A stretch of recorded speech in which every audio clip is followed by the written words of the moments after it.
안녕하세요. 사연 읽어주는 남예입니다. 오늘도 와주셔서 감사합니다. 구독과 좋아요 부탁드리며 오늘의 사연 바로 시작하겠습니다. 안녕하세요. 저는 40대에 접어든 중년의 남성입니다. 조그만 회사를 운영하면서 아내와 오손도손 살아가고 있는 평범한 사람이에요. 사정이 여의치 않아 아이는 없이 두 부부만 있지만 그래도 괜찮습니다. 저를 아끼고 사랑해주는 아내만 있다면 그걸로도 충분히 만족스러우니까요. 오늘은 제 아내의 생일입니다. 제 딴에는 선물도 준비하고 했지만 아내는 이런 저를 타박할 게 뻔합니다. 왜 쓸데없는데 돈을 썼냐며 저를 뭘 할 테지만 그게 본심이 아니란 거라니 벌써부터 선물을 받고 좋아할 아내가 눈에 선하네요. 저녁에 집에 가서 아내와 시간을 보내기 전에 이렇게 여러분을 찾은 건 제 아내 자랑을 좀 하고 싶어서입니다. 아직 쉰도 안 된 사람이 주책이다 싶겠지만 제가 그만큼 아내에게 고마운 게 많아 이러게 됐네요. 제가 아내가 아니었다면 이렇게 여유롭게 이야기나 하고 있지 못했을 걸 누구보다 잘하니 안 그럴 수가 없어서요. 이야기 들어주시고 제 아내에게 생일 축하한다고 말씀해 주시면 더욱 고맙겠습니다. 이곳에 계신 많은 연세에 지긋하신 분들이 들으면 웃으실 일이겠지만 제 인생 참 굴곡이 많았습니다. 그래도 더 힘든 게 아니었을까 생각되기도 하고요. 차라리 여느 사람들처럼 평범하게 학교를 다니고 취직을 하고 결혼을 하는 시기였으면 그냥 남들처럼 소소한 걸로 고민하면서 살았을 텐데 전 그런 루트를 밟을 수가 없었어요. 쉽게 말씀드리자면 천국에서 지옥으로 다시 천국에서 지옥으로 뭐 이런 식이었답니다. 행복할 때는 그 어떤 고민도 없이 잘 살 정도였다가 불행이 밀려오는 순간에는 세상에서 가장 불행한 사람이 되는 케이스였거든요. 일단 유년 시절부터 청년기에 이르는 순간까지는 정말 행복한 놈이었습니다. 성실한 아버지와 자상한 어머니, 아래서 태어난 외동 아들이었으니 물질적으로도 평탄했고 누구보다 큰 사랑을 받았으니 정신적으로도 안온했습니다. 전 그렇게 평생을 살 줄 알았어요. 어느 날 수업 시간에 걸려온 한 통의 전화를 받게 되면서 그간의 행복이 모두 부셔져 버리게 되었습니다. 승준아, 너 당장 귀국해야겠다. 네 아버지가. 그 어떤 조짐도 없었던 갑작스러운 이별 통보였습니다.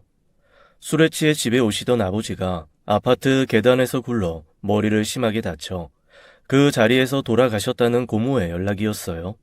당시 제가 베이징의 한 대학에서 유학생활 중이었답니다. 제 자랑 같지만 전 중국이 언젠가 세계 최강 대국이 될 거라는 생각을 해서 중국을 더 알고 싶다고 유학을 떠났었어요. 열심히 중국어도 배우고 중국 경제와 사회, 문화를 익히며 나름 사업 구상도 하던 예비 청년 사업가이던 제 꿈이 그렇게 무너졌습니다. 서둘러 귀국하고 보니 이미 아버지의 마지막을 배웅해 주시던 분들이 절 눈물로 맞아주셨어요. 도통 믿을 수가 없었답니다. 그토록 정정하던 분이 하루아침에 세상을 등진다는 게 말이 안 됐어요. 술을 드실 수도 있지만 멀쩡한 엘리베이터를 두고 계단을 올랐다는 것도 말이 안 됐고요. 그래도 경찰 조사는 그 어떤 이상한 점도 발견할 수 없었다더군요. 실제로 제가 본 CCTV가 증거였어요. 아버지가 비틀대다 엘리베이터 버튼도 못 누르시다 근처 계단으로 가시는 모습이 찍혀 있었어요. 중간중간 걸음을 멈추시기도 하던 아버지가 어느 순간 크게 고함을 지르시다 순간 어지러우셨는지 비틀대다 발을 헛디디면서 계단을 구르는 모습이 적나라하게 담겨 있었어요. 말 그대로 사고사였던 거죠. 단순히 그것뿐이었다면 정말 운 나쁘게 돌아가신 걸 텐데 그간의 연유를 알게 되면 그게 단순한 실족사가 아니라는 걸 알 수 있었답니다. 원래부터 사업을 하시던 아버지가 그 1년 전부터 모처에 투자를 진행하셨는데 그게 잘 안 됐던 모양이에요. 그래서 돌아가실 즈음부터 엄청나게 힘들어 하셨답니다. 그렇다고 당신 성격의 엄마나 친척들한테 앓는 소리 하실 분도 아니셨으니 혼자서 속만 끓이다 술을 드시고는 실수를 하신 거였어요. 최소한 상을 치르는 중에는 그 정도가 전부라고 생각했어요. 장례가 끝나기 무섭게 여러 채권자들이 저희 집에 들이닥쳤답니다. 단순한 투자 실패였다면 그런 일이 없었을 거예요. 아버지는 당신의 돈뿐 아니라 다른 투자자들까지 끌어들여 사업을 계획하셨던 거였어요. 그러다 아버지가 돌아가시면서 계획은 물론이고 투자금까지 허공했던 거였어요. 그 정도 규모라면 사업에 관련된 여러 증빙 자료들이 남아있을 법도 한데 그 어떤 것도 찾을 수가 없었어요. 이유는 하나, 아버지가 사업을 위해 끌어들인 전문가라는 사람이 잠적한 때문이었어요. 채권자들 말로는 그 사람이 돈까지 다 챙겨서 간 걸 거라더군요. 실제로 아버지에게 남겨진 재산이 없던 걸로 봐서는 그 말이 사실이었을 겁니다. 여러 정황상 사기극을 의심할 상황이었지만 사업을 기획한 당사자 두 사람이 동시에 증발된 상황이라 그 어떤 것도 입증할 수가 없었답니다. 아무것도 모르는 어머니, 겨우 학생에 불과한 20대인 제가 무얼 할 수 있었겠습니까? 저희들이 할 수 있는 일이라고는 그저 있는 재산을 다 처분해 채권자들의 원성을 무마시키는 것뿐이었습니다. 얼마 남지 않은 예금, 그리고 저희 모자가 살던 집까지 처분했음에도 엄청난 빚이 남겨졌어요. 그 상황에서 제가 학업을 이어갈 수 없었던 건 당연했습니다. 그래서 꿈을 접고 한국에 남았어요. 아버지가 돌아가신 건 더없이 슬픈 일이었지만 남은 엄마를 지켜야 할 책임이 제겐 있었으니까요. 진짜 안 해본 일이 없습니다. 겨우 대학 중퇴자의 신분으로 번듯한 직장을 찾을 수 없었으니 몸을 쓰는 일이라면 뭐든 다 했어요.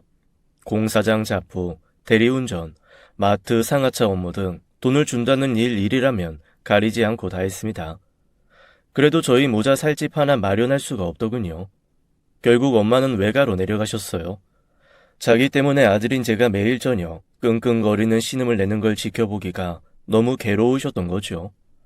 그게 아니더라도 엄마를 더는 서울에 붙들어둘 순 없었어요. 아빠의 갑작스러운 죽음, 그리고 단칸방 하나 구하지 못했다는 자책감 때문에 엄마가 극도의 우울증을 겪으신 때문이었어요. 제대로 병원 치료할 형편이 안 되니 방법이라곤 누군가 옆에서 끊임없이 돌봐드리는 게 유일했는데 하루 18시간을 일에만 매달리던 제가 그걸 할 수는 없었거든요. 그래서 외할머니가 계신 보성으로 내려가신 거였어요.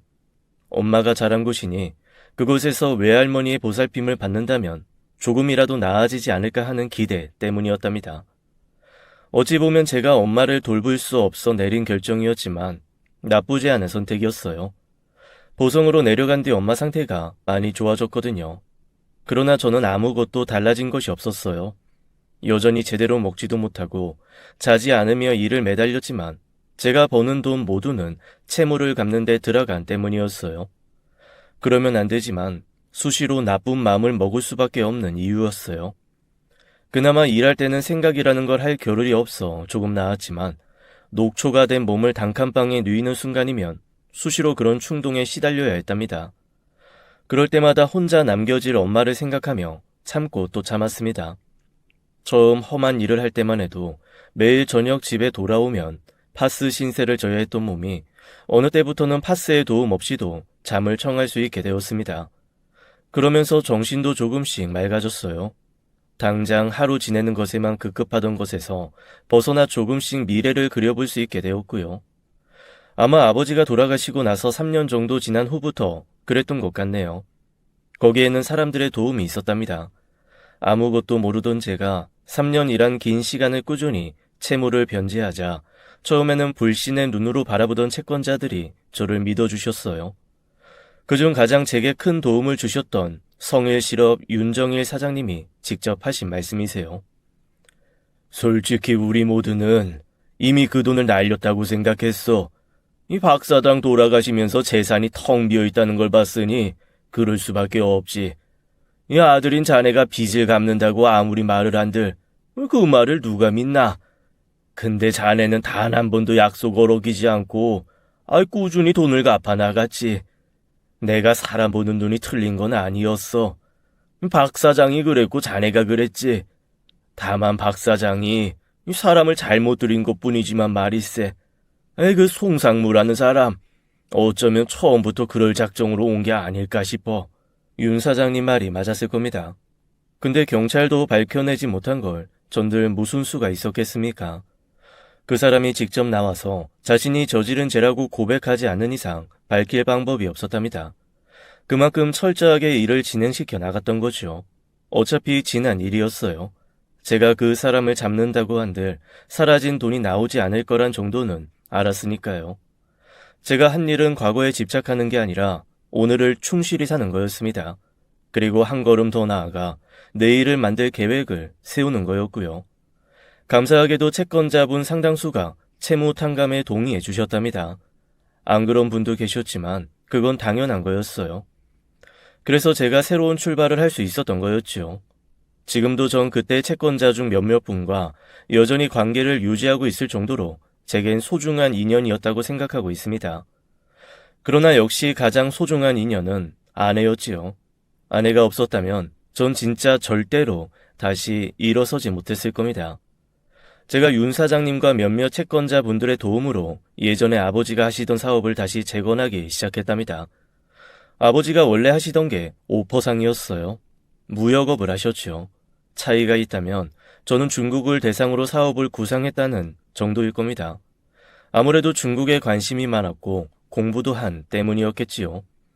그렇게 조그만 창고 같은 사무실을 하나 꾸리고 일을 시작했어요.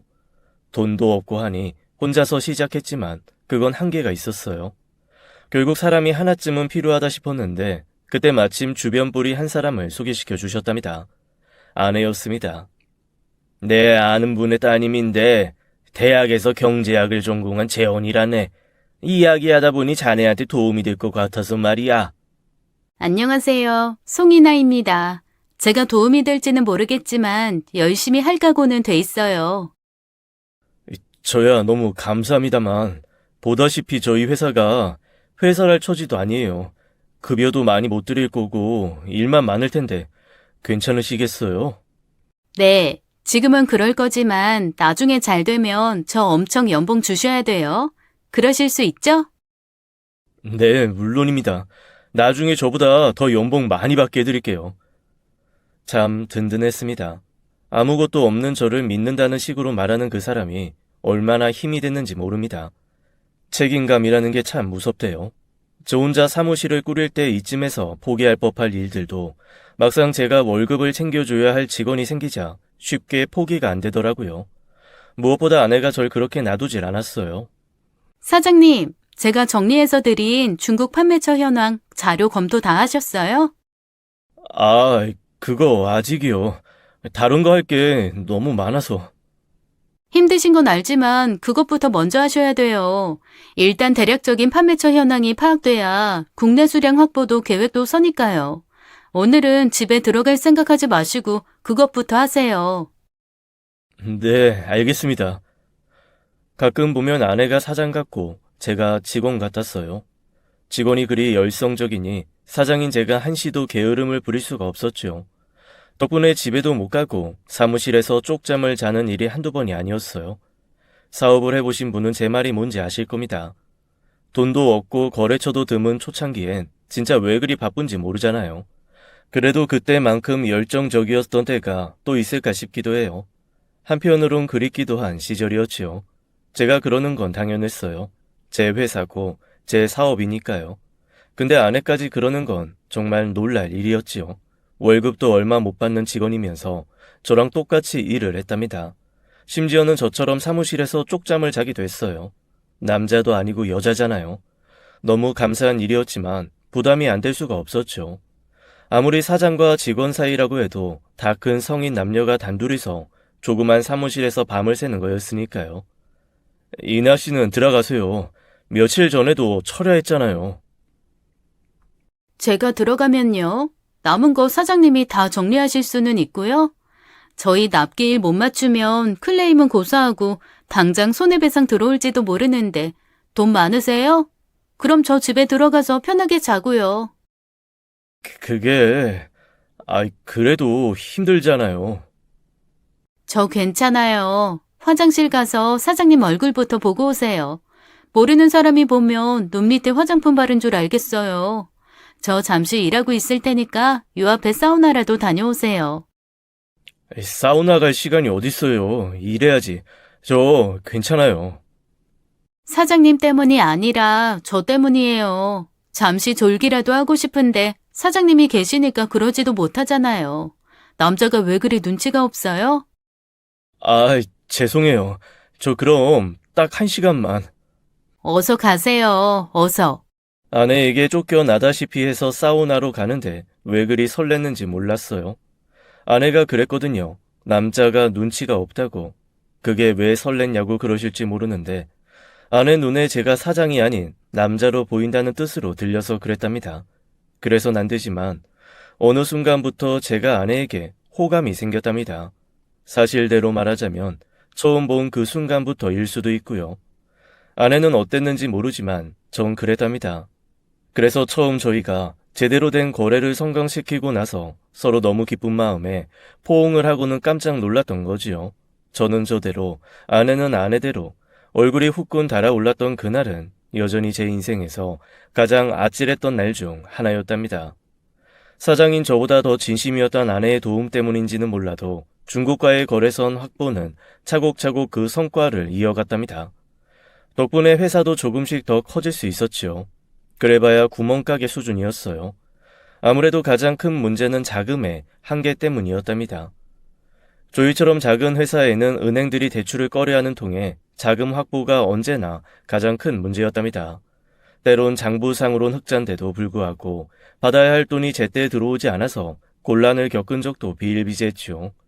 그래도 전체적으로 보면 조금씩 성장하는 것만은 확실했어요. 바로 그 즈음에 저희 회사가 한 단계 성장할 기회를 맞게 되었답니다.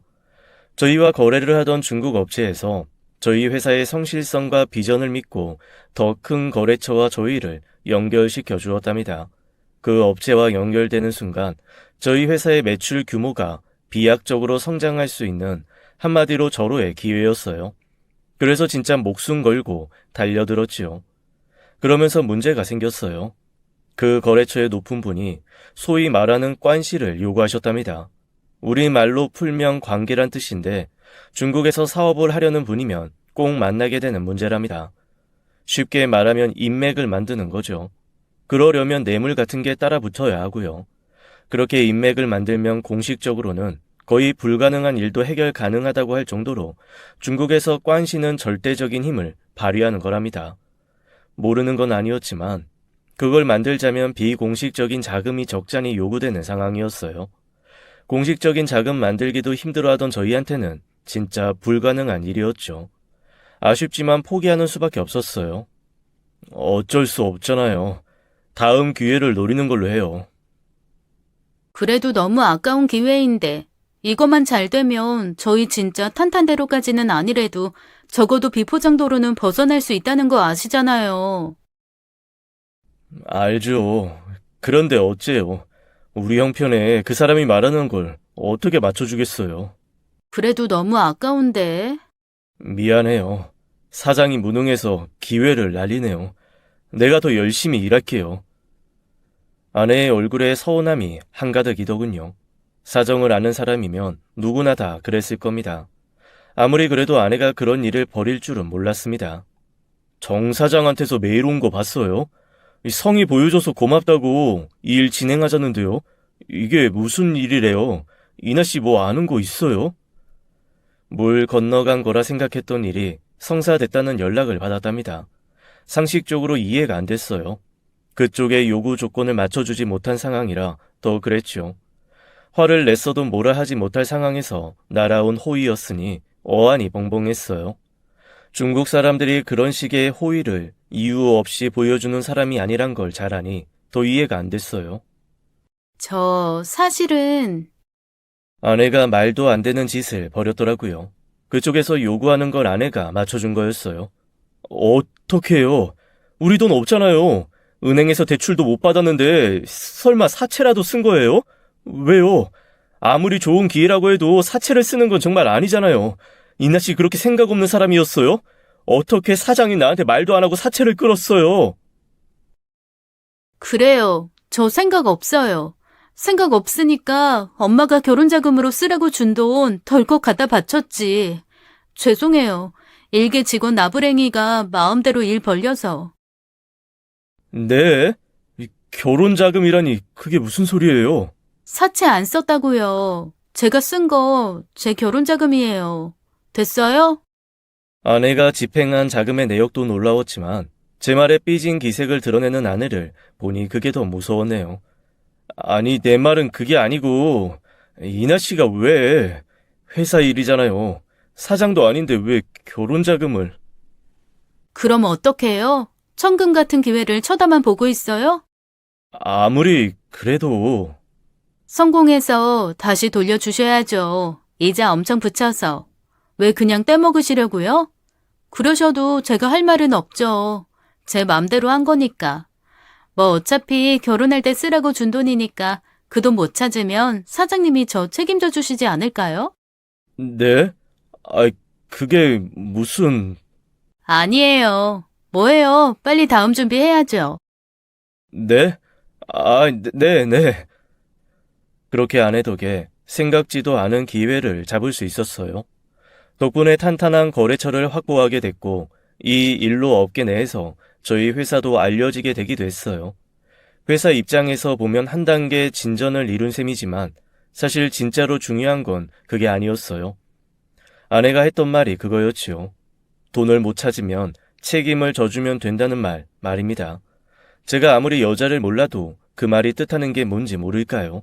여자가 남자한테 책임을 지라는 게 무슨 뜻이겠어요? 저만 아내를 그리 생각하고 있었던 게 아니라는 뜻이었지요. 그래도 확신할 수 없었어요. 그냥 농담일 수도 있으니까요. 괜히 거하게 김칫국 마셨다가 체하지 않을까 싶어서 이러지도 저러지도 못했답니다. 제가 얼마나 바보 같았으면 아내가 먼저 나섰겠습니까? 저 진짜 답답해서 안 되겠어요. 제가 지난번에 한 말 왜 대답 안 하시는 건데요? 무슨 말이요? 일부러 그러시는 거죠? 왜요? 저 같은 여자 책임져 주고 싶지 않아서 그러시는 거예요? 그럼 그렇다고 말을 해주시던가. 그래야 제가 딴 생각을 안 하죠. 네? 그게 농담이 아니었어요. 세상에, 어떤 여자가 그런 걸로 농담을 한대요? 나 진짜 답답해서 못 살아. 그게, 제가 그게 예스예요, 노예요? 정말 괜찮아요? 나 같은 남자랑 만나도. 예스인지 노인지만 말해요. 나머지는 내 몫이니까. 예스입니다. 예스예요. 진짜 그럴 것이지. 그걸로 왜 사람 애간장을 태운대? 알겠어요. 그렇게 아내와 연인이 되었습니다. 원래부터 마음을 가지고 있던 사람들이다 보니 진도 빠른 건 당연했어요. 그렇게 우리는 곧 부부가 되었답니다. 저희 집도 처가도 다 아버님이 안 계신 상황이었어요. 저희 아버지야 그리 되셨던 거고 장인은 원래 지병이 계셨다 하더라고요. 자세한 거야 물어볼 이유도 없었죠. 저한테 장인의 별세 이유가 중요한 것도 아니었으니까요. 중요한 건 아내와 가정을 꾸렸다는 거겠지요. 동료로서의 아내도 훌륭했지만 내 여자가 된 아내는 그보다 훨씬 더 훌륭했답니다. 집안에서 저를 챙길 때는 누구보다 자상한 여자였고 회사에 나와선 제가 게으름을 피울 수 없게 만드는 엄한 선생님이었죠. 덕분에 안과 밖에 모두 수월하게 돌아갈 수 있었답니다. 그래도 사업이라는 게 매번 좋을 수는 없는 거였어요. 죽도록 준비해서 벌인 사업이 말도 안 되는 실패로 돌아가기도 했고 덕분에 사방팔방에서 돈을 빌려 빚더미에 오르기도 했지요. 저 혼자였다면 또다시 좌절할 법한 일이었겠지만 아내가 옆에 있는 이상 그럴 이유는 없었답니다. 괜찮아. 하다 보면 그럴 수도 있지. 당신 열심히 일했어. 그랬는데 이렇게 된 걸. 우리 더 열심히 하자. 그러다 보면 이 빚도 다 갚을 테고 언젠가는 떵떵거리며 살게 될 거야. 내가 당신 믿는데 뭐가 문제야? 알지? 이전에 겪었던 좌절에 비하면 아무것도 아니랄 수 있었지만 그래도 힘든 상황인 건 맞았지요. 그럼에도 큰 위기 없이 벗어날 수 있었던 건 저를 진심으로 믿어주는 아내가 있었기 때문이었답니다. 누군가가 나를 믿어준다는 것이 그리 큰 힘이 되는 줄 몰랐어요. 그래서 더 아내가 고마웠던 거지요. 그러나 진짜 아내가 있어서 다행이라고 생각했던 순간은 제가 어머니를 잃었을 때였어요. 아버지의 별세 이후 보성으로 내려갔던 엄마는 결국 몸과 마음에 입은 상처를 극복하지 못하고 제 결혼 7년째 되는 해 저희를 떠나셨답니다. 세상에서 저를 가장 사랑해 주시던 분과의 이별이었으니 그보다 더 힘든 일이 어디 있겠습니까? 그래도 아내가 있었어요. 엄마도 돌아가시기 전 아내의 손을 잡고 몇 번이고 감사함을 표함과 동시에 저를 잘 부탁하신다고 하셨어요. 그런 말씀을 왜 하세요? 어머니가 계셔줘야 저희가 또 힘을 내죠. 어서 일어나셔서 저한테 음식하는 법도 가르쳐 주시고 해주세요. 그래야 하는데 이번에는 힘들겠구나. 아가야, 고맙다. 네가 있어서 내가 그나마 맘 편하게 떠나겠구나. 앞으로도 우리 못난 저놈 잘 부탁한다. 미안하다. 엄마가 결국 저희를 떠나셨을 때 아내가 정말 많이 울었어요.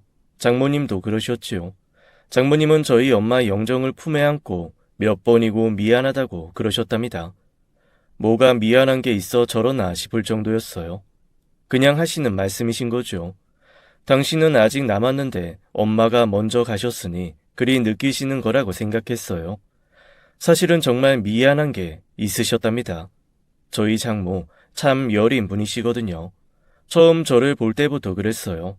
제 눈도 잘 못 마주칠 정도로 여리기만 하시던 분이시라 제가 오히려 민망하더라고요. 그런 점은 아내와 참 많이 달랐지만 그래도 두 사람 다 착하고 순한 사람이었던 것만은 분명해요. 그와는 달리 처남은 전혀 딴판이었어요. 제가 결혼할 당시 처남은 없었어요. 아내 말로는 필리핀에서 리조트 하는 친구 일을 돕고 있다고 그랬답니다. 아무리 그래도 어떻게 자기 누나 결혼식에도 안 올 수가 있지 싶었는데 가끔 보면 아내와 처남 사이가 그리 좋은 것 같지 않더라고요. 실제로 제가 결혼한 이후 처남을 본 적이 거의 없다는 게 그 증거겠지요. 두 남매 사이가 원활하지 않으니 제가 처남을 잘 못 본 거라고 생각했어요. 게다가 외국에 거주한다니 더 그랬을 겁니다. 자주 본 건 아니지만 처남은 아내와 장모와는 달리 사람이 좀 거칠고 경우도 그리 좋은 것 같지는 않았어요. 제가 나이도 더 많고 누나의 남편인데 절 봐도 제대로 고개 숙여 인사하는 적이 없었던 것만 봐도 알 수 있는 거였어요. 그러면 또 아내가 난리를 부렸지만 그래봐야 들은 채도 안 했달까요? 제가 외동이라서 그런 걸까요? 보통 형제나 남매가 그런 것 같지는 않던데 말입니다. 아무래도 두 사람 사이에 제가 모르는 무슨 일이 있지 싶었어요. 그래봐야 잠깐 생각하는 정도였어요. 제 코가 석자라고 제 앞가림하기도 바빴으니까요. 중간중간 실패를 맛보긴 했지만 그래도 나쁘다고는 말할 수 없는 게 제 사업이었답니다. 이제 직원도 대여섯 명을 둘 만큼 됐으니 솔직히는 좀 괜찮은 거였지요. 그때부터는 아내도 회사 일에서 자유로울 수 있었답니다. 사실 엄마가 돌아가실 때 가장 죄송했던 게 손자를 보여주지 못한 거였어요. 아내도 그 점을 가장 죄송스러워했지만 그게 어디 저희 마음대로 되는 일이겠습니까? 특히 저는 더 그랬어요. 아내가 회사 일과 집안 일을 병행하는 통에 언제나 지쳐있는 상황이다 보니 쉽게 아이가 들어서지 않는 거라고 생각했어요. 병원에서 검사를 해봐도 둘 다 특별한 이상이 있는 건 아니라고 했으니 생각할 수 있는 건 그것밖에 없었죠. 그래서 형편만 되면 아내를 회사에서 풀어주고자 마음먹고 있었답니다. 당신 이제 해고야. 연봉도 너무 높고 별로 쓸데도 없고. 진짜야? 그럼 진짜지 가짜겠어. 퇴직금 조로 얼마 챙겨줄 테니 그 돈으로 맛있는 것도 사 먹고 장모님 모시고 여행도 다녀오고 그래. 알았어. 그럴게. 고마워. 아내가 제 마음을 모르겠습니까? 그럴 얘기를 안 한 것도 아니었고요. 알기는 해도 막상 자기 젊음을 다 바친 회사에서 물러나야 한다니 서운한 게 있는 눈치더라고요. 제가 그 마음을 모르는 건 아니지만 아내에게도 휴식을 주어야 했어요. 누구보다 부지런하게 살아온 사람이었으니까요. 실제로 아내는 회사를 그만둔 후 예전보다는 자주 장모를 만나는 눈치였어요. 시간이 남으니 가능한 거였죠. 진작 그랬어야 했습니다. 장모도 자식이 둘이었지만 항상 외롭게 사셨답니다. 딸은 결혼 후 사위회사 일에 매달려 사는 통에 거의 볼 수 없었고 아들은 외국에서 살았으니 더더욱 그랬지요. 그러니 얼마나 외로웠겠습니까? 제 딴에는 사위 노릇하려고 한 일이었는데 그게 또 다른 파장을 부를지 몰랐습니다. 아내가 회사 일을 관두고 집에만 있는데도 오히려 얼굴은 예전보다 더 나빠졌어요. 아무래도 규칙적으로 일을 하던 사람이라 그런 거였나 봅니다. 실제로 아내가 회사 일을 하듯 치열하게 집안일을 하곤 했어요. 먼지 한 톨 찾아내기가 어려울 정도로 쓸고 닦아봐도 시간이 남는다던 아내였어요. 일을 못하게 된 상실감을 그런 식으로 해소하는 거라 생각했는데 사실은 그게 아니었더라고요. 나날이 아내의 표정이 어두워지는 것을 보자 오히려 제가 더 걱정이 될 정도 돼요. 당신 진짜 요새 왜 그래? 어디 안 좋은 데 있는 건 아니지? 안 되겠다. 병원이라도 가보자. 그런 거 아니야. 그냥 컨디션이 좀 안 좋아서 그래. 그게 그거잖아. 컨디션이 안 좋다는 건 몸이 안 좋다는 뜻이잖아. 진짜 내일 당장 병원 가자. 안 가도 된다니까. 왜 당신은 내 말을 안 들어? 미안. 아이, 그게 그렇게 화낼 일인가? 미안해. 나야 걱정돼서 그러는 건데. 걱정 안 해도 된다고 몇 번을 말했어. 그런데 계속 그러니까. 미안해. 내가 요새 신경이 좀 날카로워서. 씻고 저녁 먹어. 저희 회사 입사한 이후 10년 가까운 세월을 보아왔지만 아내가 화를 내는 일은 거의 없었습니다. 가끔 제가 일을 제대로 못하면 타박을 하긴 했지만 그것도 화를 내는 건 아니었거든요. 화가 날 일조차도 오히려 냉정하게 대처하던 아내가 급작스레 화를 내니 제가 어찌할지를 모르겠더군요.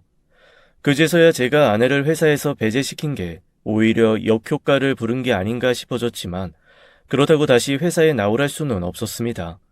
그냥 일시적인 상실감 때문에 민감하게 반응하는 거라 생각했답니다. 세상에 일하는 걸 좋아하는 사람은 없는 거잖아요. 아내도 집에서 지내면서 조금씩 그 생활에 익숙해지면 예전 그 모습을 회복할 수 있을 거라 생각했습니다. 아니었어요.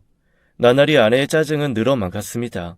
이유를 모르겠으니 제가 어떻게 하는 게 좋을지도 모르겠더라고요.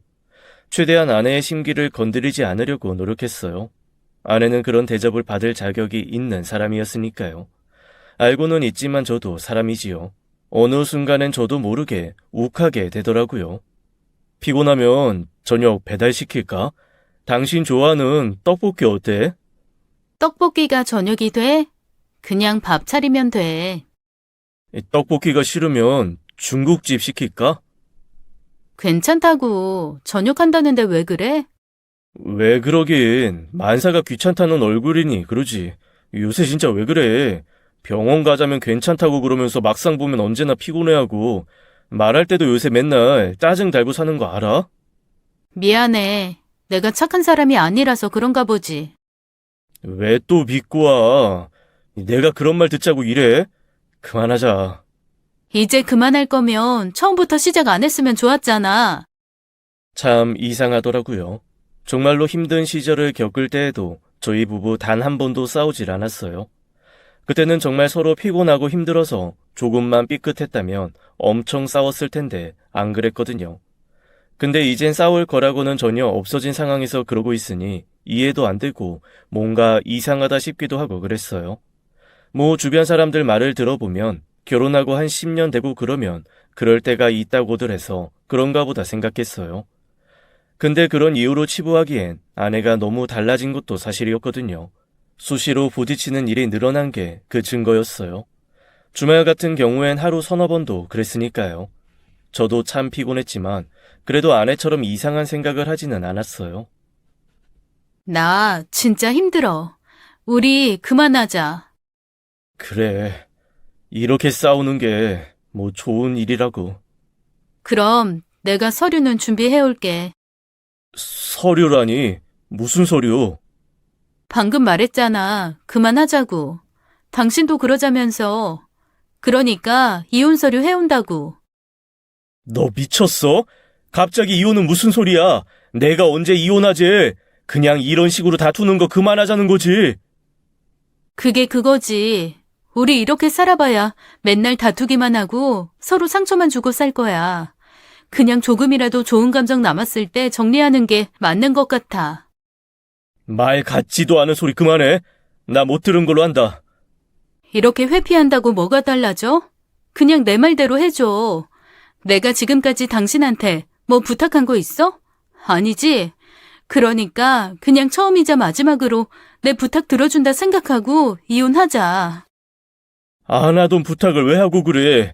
그것 말고 다른 부탁은 다 들어줄게. 지금 당신 너무 흥분해서 그래.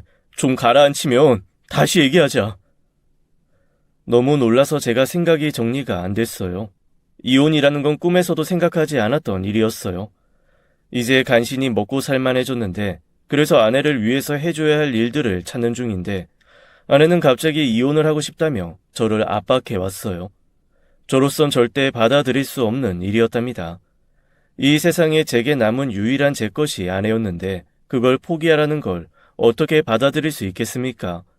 그래서 절대로 안 된다고 기를 쓰며 버텼습니다만 아내는 그날 이후 매일을 이혼해달라며 저를 졸랐습니다. 당신, 나 불행해지는 거 보기 싫지? 말이라고 해? 내가 왜 이러고 사는데 다 당신 행복하게 해주고 싶어서인 거 몰라? 참 고마운 말이네. 근데 여보, 내가 안 행복해. 아침 저녁으로 눈 뜰 때마다 똑같은 천장, 똑같은 벽을 보고 일어나고 잠드는 게 너무 끔찍해. 숨 막혀. 나도 이젠 숨 쉬고 살고 싶어. 진짜 소원이야. 나 좀 살려주면 안 될까? 차라리 화를 내고 짜증을 부리면 버틸 수 있었을 겁니다. 소리를 지르고 물건을 내던져도 아내를 붙잡을 수 있었을 거고요. 근데 자기가 너무 힘들다면서 울음을 토하는 아내를 보면서는 그게 쉽지 않더군요. 그 순간 알았습니다. 어쩌면 제가 더는 아내를 붙잡을 수 없을 거란 사실 말입니다. 제가 아내를 붙잡는 것이 아내를 불행하게 만드는 일이 된다는 걸 처음으로 인정해야 하는 순간이기도 했고요. 그런데도 아내를 쉬이 놓을 수 없었던 건 제가 그만큼 아내를 사랑한다는 뜻이었답니다. 조금만 생각할 시간을 줘. 미안해. 그래도 조금만. 아내도 알았을 겁니다. 누구보다 저를 잘 아는 여자였어요. 제 그 말이 머지않아 항복을 선언할 것이라는 뜻임을 아는 아내가 비로소 물러났습니다. 제가 아무리 아내를 붙잡는다 한들 아내의 마음이 떠나버린 뒤인데 그게 무슨 소용이 있겠습니까?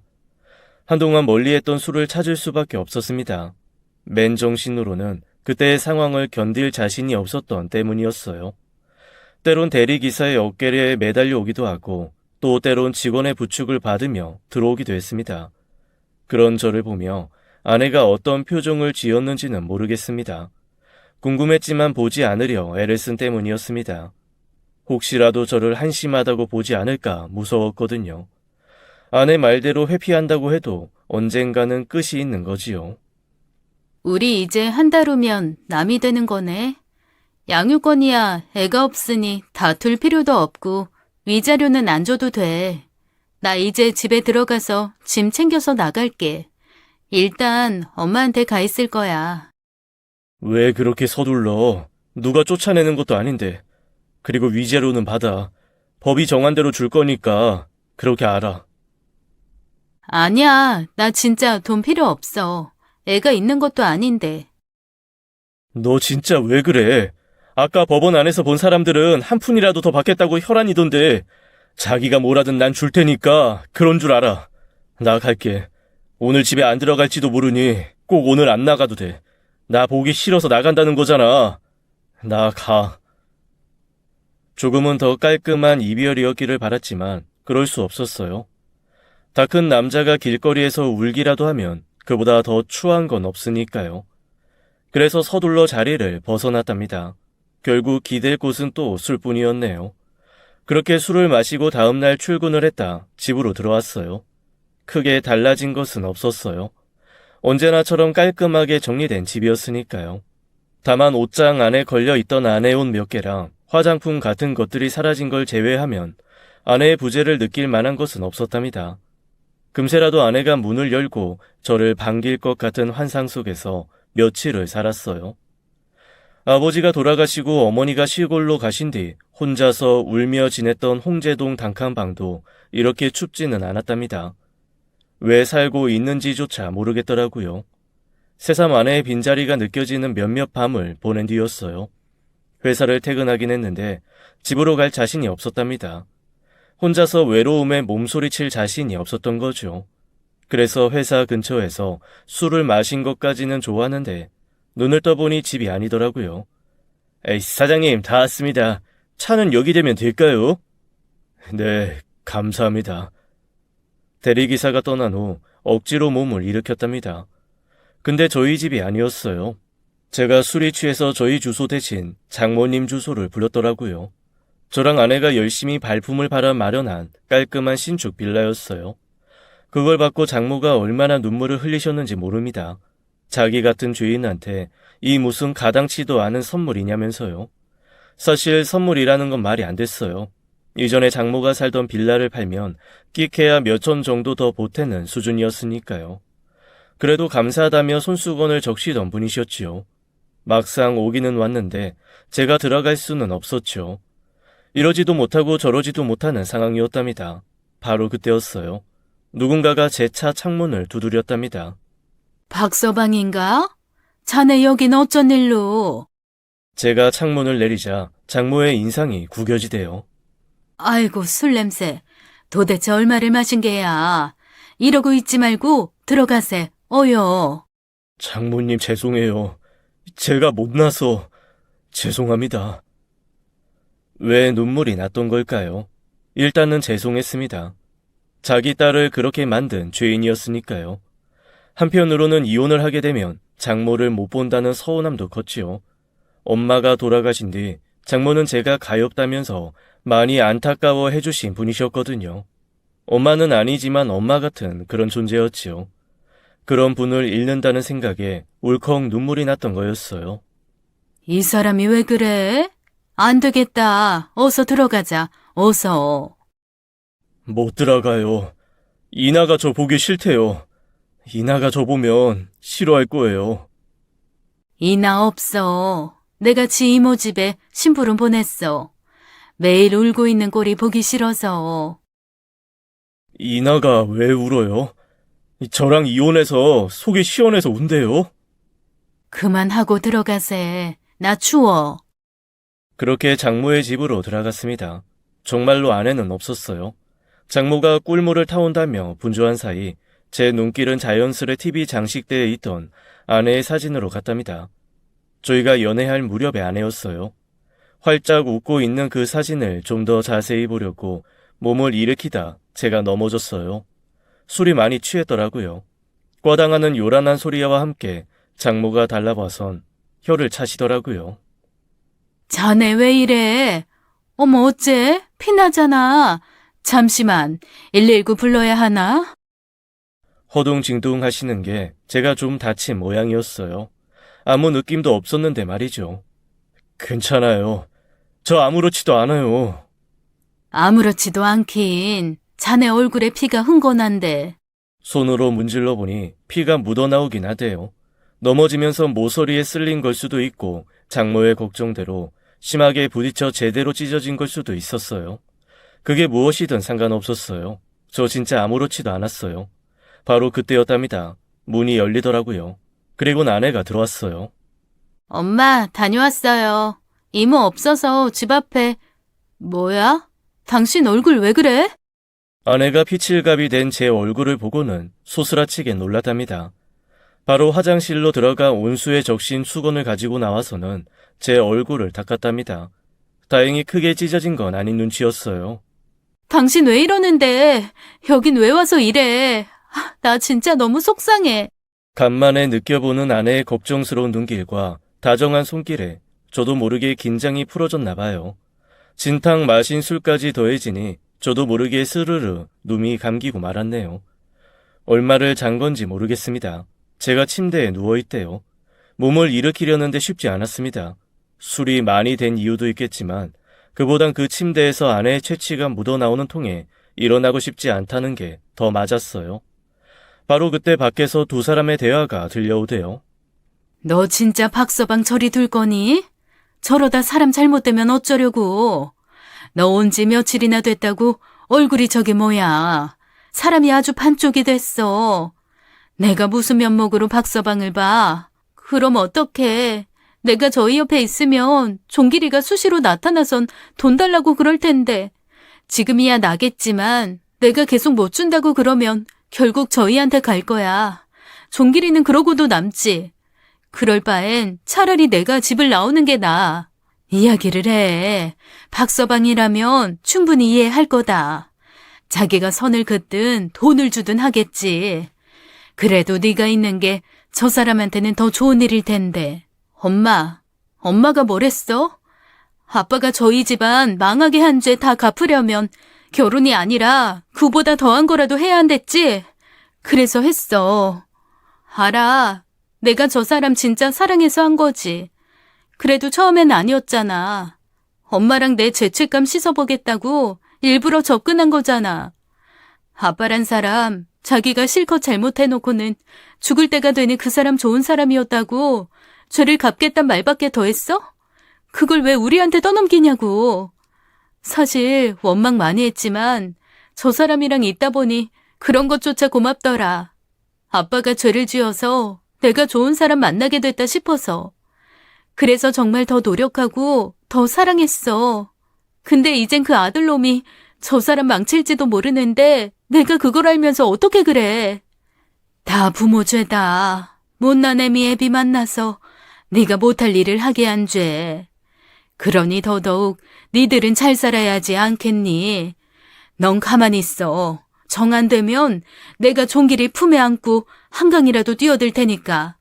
넌 그냥 박서방한테 가. 엄마 소원이다. 너무 이상한 대화였어요. 제가 술에 취해서 잘못 들었다기엔 너무 이상했어요. 그래서 결국 달려나가고 말았답니다. 지금 두 분 무슨 말씀하시는 거예요? 여보, 아니야. 이 얘기는 무슨. 엄마, 우리 아무 말 안 했지? 이미 때는 늦었습니다. 제가 다 들어버린 뒤였어요. 한사코 아니라는 아내를 뒤로하고 결국 장모가 입을 여섰답니다. 당신들의 죄로 자식들이 힘들게 사는 건 더 이상 못 보겠다면서요. 미안하네. 모두가 다 내 죄네. 내가 말렸어야 했는데 못 말렸어. 장모님, 그냥 자세하게 이야기해 주세요. 네? 장모님의 고백이 이어지면서 전 놀랐다 화났다 슬프기를 무한 반복했답니다. 돌아가신 장인이 바로 아버지가 사업 투자를 위해 데려오신 그분이셨어요. 처음부터 사기를 칠 생각은 아니셨대요. 정말 될 것 같은 사업이었는데 중간에 일이 어그러지면서 큰 손실이 났고 그걸 감추려다 결국 감당이 안 돼서 장인이 그나마 남은 돈을 다 들고 튀신 거였어요. 장모는 당장 경찰에 자수하라셨지만 장인은 그러질 않았고 계속 죄책감에 시달리던 장인이 술을 포금하면서 2년 만에 강경화로 돌아가신 거였어요. 돌아가시면서 장모와 아내에게 자신의 죄를 어떻게든 용서받고 싶다는 말씀을 하셨대요. 근데 이미 아버지는 돌아가신 뒤였고 어머니도 시골에 갔고 저희 집은 박살이 났으니 무슨 방법이 있었겠습니까? 그래도 아버지의 유지를 외면할 수 없었던 아내가 결국 저를 도와준다는 이유로 접근했답니다. 그 뒤는 다 아시는 대로고요. 아내는 온 힘으로 저를 도왔죠. 그래서 여기까지 온 거였고요. 언제나 그 부분에 대한 죄책감을 가지고 살았지만 그 사실을 말할 생각은 없었답니다. 제가 느낄 배신감이 너무 두려웠대요. 아내는 저를 사랑하고 있었으니까요. 그렇음에도 아내가 일부러 꼬투리를 잡아 이혼을 하게 된 건 처남 때문이었답니다. 사실 처남은 사기나 폭력으로 교도소를 수시로 드나드는 친구였어요. 처음에 필리핀에 있다고 한 것도 사실은 교도소에 있었기 때문에 둘러댄 거짓이었고요. 그런 사람들이 돈 냄새에는 미치도록 민감한 법이죠. 저랑 아내가 힘겹게 살 때는 돈 나올 구석이 아니라고 생각해서 방치했지만 아내가 회사를 그만두고 집에 들어 앉은 걸 보며 돈 뜯어낼 궁리만 했답니다. 끝까지 돈을 안 주면 아내가 장모가 감추려던 비밀까지 다 저한테 이야기하겠다는 협박까지 서슴지 않았대요. 그것만은 견딜 수 없었던 거죠. 그래서 아내가 저와 이혼을 하기 위해 말도 안 되는 쇼를 한 거였어요. 이야기를 다 듣고 나니 정신이 없대요. 복잡한 심경이었어요. 그러나 분명한 건 하나였죠. 아내가 저를 사랑한 건 진짜라는 거 말입니다. 처음에 아내 말대로 의도적으로 접근한 건 사실입니다만 결국 저를 어떻게든 도와주려고 그런 거였죠. 제가 바보가 아닌 이상 아내가 저와의 결혼을 생각한 게 그런 의도가 아니란 건 압니다. 그 정도 사랑을 연기할 수 있는 사람은 이 세상에 아무도 없을 테니까요. 결국 아내는 저를 위해 이 모든 결정을 내린 거였어요. 참 바보 같은 사람이죠. 그걸 알았으니 더 망설일 이유가 없었습니다. 장인이 저희 집을 망친 것도 사실이고 그 사실을 숨긴 장모와 아내도 비난받을 구석은 있습니다. 그러나 그건 다 지난 일 아닙니까? 이미 지난 일을 들추고 그걸로 화를 낸다 한들 달라질 건 없었어요. 저한테 중요한 건 오늘이고 내일이었습니다. 그리고 제가 아내를 사랑하고 장모를 애틋하게 생각한다는 거였고요. 그래서 그랬습니다. 이혼 서류를 찍고 장모를 저희 집으로 모셔왔답니다. 혹시나 처남이 장모에게 해코지를 할지도 모른다 싶어서였지요. 아내와 장모는 한사코 거부했지만 제가 그걸 방광할 자신이 없었어요. 언젠가 처남이 행패를 부릴 수도 있고 돈을 요구할지도 모릅니다만 겨우 그런 게 무서워서 아내를 포기할 바보는 아닙니다. 적어도 제가 지켜야 할 보물이 뭐라는 것 정도는 아는 놈이니까요. 그래야만 남은 인생 후회 없이 행복하게 살 수 있다는 것도 알고요. 인간은 실수를 하는 동물입니다. 그러니 아내도 그랬고 저 역시 그랬던 거겠지요. 중요한 건 실수를 통해 배우는 게 있어야 한다는 것입니다. 저희 부부는 그러려고 합니다. 과거의 상처는 묻고 오늘 더 행복한 사람이 되기 위해 열심히 살 겁니다. 적어도 오늘 아내의 생일인 오늘보다 그런 각오를 다지기에 좋은 날은 또 없을 것 같아 이렇게 말씀드리는 겁니다. 감사합니다. 지금까지 사연 읽어주는 남녀였습니다. 끝까지 함께 해주신 여러분 감사드리며 저희는 다음 사연으로 돌아올게요. 감사합니다.